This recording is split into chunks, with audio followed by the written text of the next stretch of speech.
So Leighton mentioned that, and I say this, I think it's a Joel Salatin line.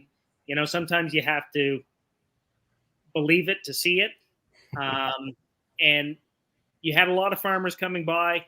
What did you notice about the corn that looked different than corn in previous years? The colors, it was a different kind of green.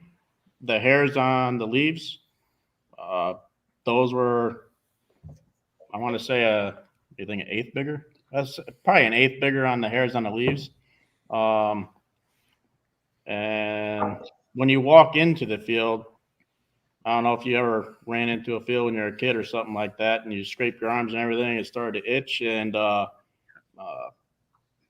you just couldn't breathe after a while on a hot day. Yeah. Now, the biological one, you go in there, and we noticed when it was scraping our skin and everything else, getting us, and it didn't itch, and then you can breathe real good in there. You didn't get that. You weren't gasping for air all the time when you're further in that field on a hot day. Because the crops, the biologicals keep everything cooler, keeps a microclimate down in that soil, and you're not breathing the toxins that are being released from pesticides and synthetic fertilizers that he's talking about gasping. And I was ripped up when I was a kid running into the field to pick corn because our grandparents were like, all right, kids, go get the corn and peel it on the way back because they wanted it as fresh off the stalk as they could get. So us kids would get all ripped up and fucking itchy as hell just so our grandparents could have corn literally off the stalk, ran to their fucking kitchen and thrown in the hot water. So again, think about these advantages. Yeah. Did you find the leaves were a little waxier? They had like the hairs on the leaves? Yeah. So they had a little shine to it and a different green, and those little hairs were just so much longer than a regular conventional way. Right.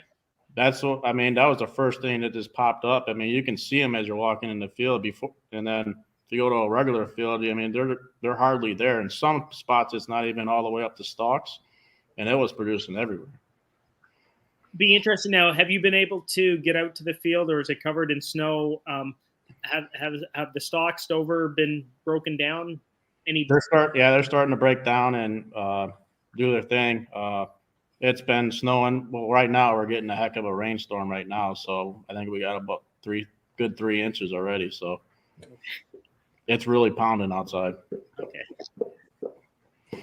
Kyle, what about the hairs on the top of the corn? The silk? The silk?